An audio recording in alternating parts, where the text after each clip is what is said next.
अखाड़ा के इस अध्याय की शुरुआत इलाहाबाद कोर्ट के ऐतिहासिक फैसले से करते हैं। मथुरा कृष्ण जन्मभूमि केस में इलाहाबाद हाईकोर्ट ने एक बहुत बड़ा फैसला दिया है। हाईकोर्ट ने मुस्लिम पक्ष की उस याचिका को खारिज कर दिया जिसमें मुस्लिम पक्ष ने हिंदू पक्ष की 18 याचिकाओं को खारिज करने की मांग की थी, जबकि हिंदू पक्ष ने अपनी याचिका में वहां पूजा का अधिकार दिए जाने की मांग की। हिंदू पक्ष ने याचिका के बाद मुस्लिम पक्ष ने places of worship act 1991, Waqf act, limitation act और स्पेसिफिक पोजेशन रिलीफ एक्ट का हवाला देते हुए हिंदू पक्ष की याचिकाओं को खारिज करने की मांग की थी, लेकिन इलाहाबाद हाईकोर्ट ने मुस्लिम पक्ष की याचिका को खारिज कर दिया है। 18 याचिकाओं पर एक साथ सुनवाई करते हुए उनकी मेंटेनेंस को अपहोल्ड करके कहा है कि इन सब पर अब कोर्ट सुनेगी, सुनवाई करेगी। 4 साल 25 सितंबर 2020 को पहला सूट फाइल हुआ था और यहाँ इलाहाबाद हाईकोर्ट में पोषणीयता को लेके 4 महीने की काफ़ी डिटेल्ड सुनवाई हुई है और आज माननीय इलाहाबाद हाईकोर्ट ने जो 18 के 18 सूट हैं होल्ड किया है कि ये सारे suit cause of action disclose करते हैं, मेंटेनेबल हैं और किसी भी लॉ के प्रोविजन से बाधित नहीं है। तो जो 7/11 की अग्नि परीक्षा थी वो हमने पार की है और अब इस केस में ट्रायल होगा। हम सारे लोगों को ये अपॉर्चुनिटी मिलेगी हम अपनी एविडेंस लीड करें। तो 4 साल से अलग अलग पिटीशन याचिकाएं, सबसे पहली याचिका दर्ज हुई थी कोविड के दौरान, लेकिन उसके बाद सुनवाई पे सुनवाई, तारीख पे तारीख, अलग अलग वहां पर याचिकाएं दर्ज की गई जिनको सब एक साथ क्लब किया गया। मुस्लिम पक्ष ने कहा इन सबको एक साथ जोड़ दीजिए और इन पर मेंटेनेबिलिटी क्लॉज 711 के तहत उन्होंने प्रश्न उठाया। अब इलाहाबाद हाईकोर्ट का यह कहना है कि देखिए इसमें सब की बात, किसी पे कोई भी एक्ट इस पर लागू नहीं होता, बाधित नहीं है, इन सब पर सुनवाई जारी हो सकती है। और हिंदू पक्ष की तरफ से अलग अलग याचिकाएं, 18 ऐसी केसेस हैं और वो सब कुछ मथुरा में कृष्ण जन्मभूमि को लेकर है। एक तो उस भूभाग को जिसको खंडित किया गया, फिर अलग अलग उस पर अर्जियां दी गई। ये भी कहा गया कि हिंदू पक्ष के किसी व्यक्ति के साथ इस पर समझौता भी हो चुका है, 1968 की बात को उठाया गया है, उसको भी चैलेंज किया गया और ये भी कहा गया ये पूरी जगह मंदिर था, मंदिर है और मंदिर रहेगा। यही हिंदू पक्ष कहना चाहता है। हमारे साथ अभी दोनों पक्ष के मेहमान जुड़ेंगे इस मुद्दे पर बात करने के लिए, लेकिन उससे पहले जल्दी ही आपको मथुरा की कृष्ण जन्मभूमि का मामला थोड़ा डिटेल से बता देते हैं। मथुरा में मंदिर के बगल में शाही ईदगाह मस्जिद, हिंदू पक्ष का मंदिर तोड़वाकर मस्जिद बनवाने का दावा किया गया था। 13.37 एकड़ की जमीन के मालिकाना हक को लेकर विवाद चल रहा है। 11 एकड़ में श्री कृष्ण मंदिर है और 2.37 एकड़ में शाही ईदगाह मस्जिद है। हिंदू पक्ष यहां श्री कृष्ण जन्मभूमि होने का दावा करता है। हिंदू पक्ष की शाही ईदगाह मस्जिद के सर्वे की मांग भी उन्होंने की है कि देखिए ये जो बना है ईदगाह, इसकी नीचे की परत क्या है और यहां पर पहले क्या हुआ करता था, अगर वहां पर मंदिर के अवशेष हैं तो फिर वो मंदिर था। इलाहाबाद हाईकोर्ट ने 14 दिसंबर को सर्वे की इजाजत दी थी। मुस्लिम पक्ष सुप्रीम कोर्ट तक पहुंचा था। हाईकोर्ट के आदेश पर उस वक्त रोक लगे थे, लेकिन अब हाईकोर्ट ने मेंटेनेबिलिटी सूट को ही अब थम्स अप दे दिया है। तो क्या फिर से सर्वे पर दबाव होगा? क्या अब सुप्रीम कोर्ट इसको सुनेगा? हरिशंकर जैन जी इस वक्त हमारे साथ जुड़ रहे हैं। हरिशंकर जैन जी नमस्ते, बहुत बहुत आभार हमसे बात करने के लिए। सबसे बड़ी बात मैं आपसे पहले पूछना चाहूंगा, ये जो 18 याचिकाएं थी इस पर 2-3 एक्ट्स की बात की थी, वक्फ एक्ट की बात की थी, प्लेसेस ऑफ वर्शिप एक्ट 1991 की बात की थी, तो इलाहाबाद हाईकोर्ट के फैसले के अब मायने क्या है? देखिए, मुस्लिम पक्ष ने पुरजोर कोशिश की कि केस चलने न पावे। केस चलेगा तो गवाही हमको देनी पड़ेगी और मुस्लिम पक्ष को गवाही देनी पड़ेगी और सबूतों के आधार पर फैसला हो जाएगा। सबूत चीख कर कह रहे हैं कि मंदिर तोड़कर मस्जिदें बनाई गई, इसमें कोई डाउट नहीं है। उसको रोकने के लिए ये कहा गया प्लेस ऑफ वर्शिप एक्ट से बाधित है, ये समझौता आप देख नहीं सकते हैं और वक्फ एक्ट से बाधित है। कोर्ट ने साफ साफ कह दिया है कि प्लेस ऑफ वर्शिप एक्ट से बाधित नहीं है। मैं आपको बता दूं जी, किसी भी मस्जिद के बनने के लिए जरूरी होता है कि प्रॉपर्टी वक्फ हो। यह साबित करना पड़ेगा कि वक्फ प्रॉपर्टी जी। केवल कब्जा कर लेने से, घुस जाने से, ढांचा खड़ा कर लेने से वो प्रॉपर्टी मस्जिद नहीं हो जाएगी। नमाज पढ़ लेने प्रॉपर्टी मस्जिद नहीं हो जाएगी जी। सबसे पहले साबित करना पड़ेगा कि ये वक्फ प्रॉपर्टी है।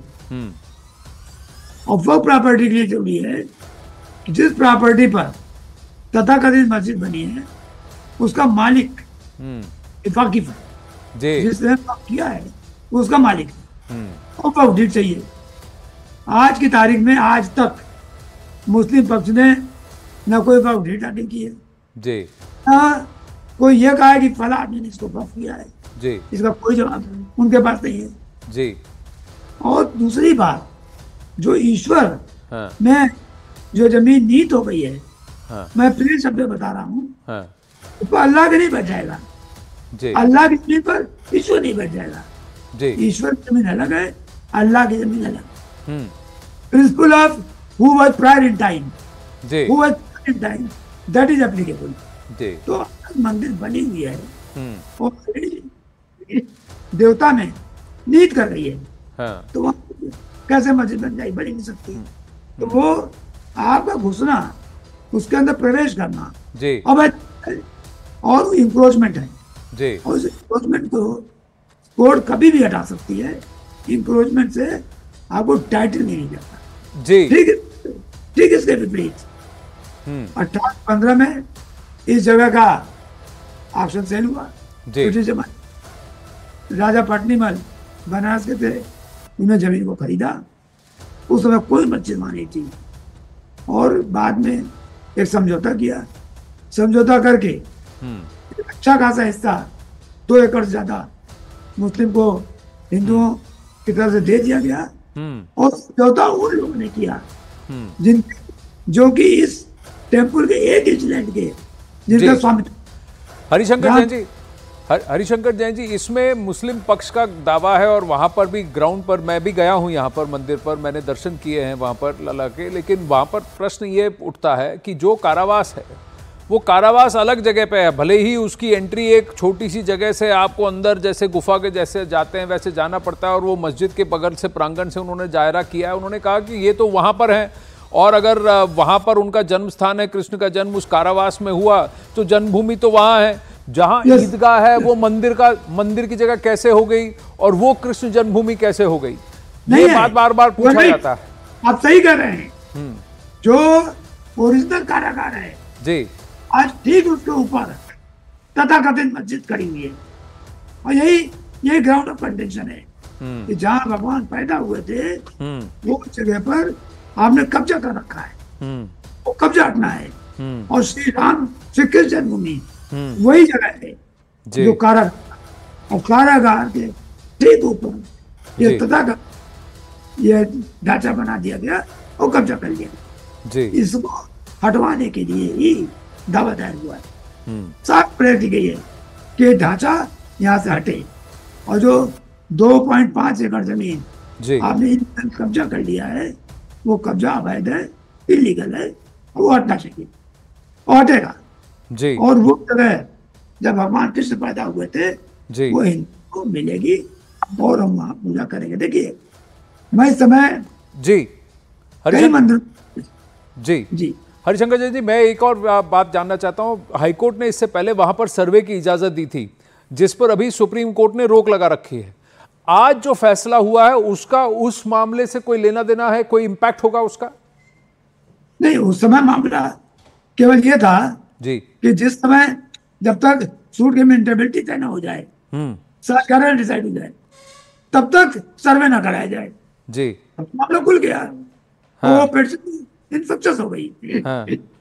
वो जो है पिटिशन इनफेक्शस, क्योंकि कारण ये है जी, उनका कहना था कि 60 पेंडिंग है और 60 की पेंडेंसी में यानी सूट की मेंटेबिलिटी डिसाइड होने तक ये सर्वे ना कराया जाए जी। कि वो तो वाटर खत्म हो गया जी, अब तो सर्वे होगा। हाँ। अब तो होगा तो सर्वे अगर हो गया जैसे काशी में और भोज में सब कुछ सामने आया है, वैसे यहाँ का भी है, और ये मालूम पड़ेगा कि हिंदू मंदिर है और जिस पर कब्जा किया गया जी, बिल्कुल साफ है। तो और क्या, यही नहीं चाहते हम लोग। तो अब क्या इस फैसले को आप सीधा सुप्रीम कोर्ट ले जाएंगे और सुप्रीम कोर्ट से कहेंगे कि स्टे हटवा दे ताकि सर्वे की प्रक्रिया पूरी हो जाए? अगला कदम क्या होगा? अभी तो मुस्लिम पक्ष सुप्रीम कोर्ट आ रहा है, हाँ, अभी अभी वहां मुकाबला होगा और उसके बाद तो रास्ता क्लियर है, फिर तो सर्वे सर्वे होगा ही होगा, कोई उसको रोक नहीं सकता। तो सर्वे का मार्ग प्रशस्त हो जाएगा और मुस्लिम पक्ष नहीं चाहता कि सर्वे होने के बाद। इन 18 याचिकाओं में से सबसे महत्वपूर्ण याचिका कौन सी है हरिशंकर जैन जी? देखिए देखिए, मेरा कहना उचित नहीं है जी, और मैं नहीं कहना चाहूंगा। 18 याचिकाओं में से एक में मैं स्वयं वादी हूँ, जी, एक दो याचिकाओं में मैं वकील हूँ, हाँ, तो हमारी तो 4 याचिकाएं हैं। जी, तो हर पक्ष कहता कि मेरी याचिका सबसे मजबूत है, परंतु मैं कुछ नहीं कहूंगा। मैं तो ये कहूंगा कि भगवान श्री कृष्ण के एक सेवक हैं और सेवक के रूप में कार्य कर रहे हैं जी। और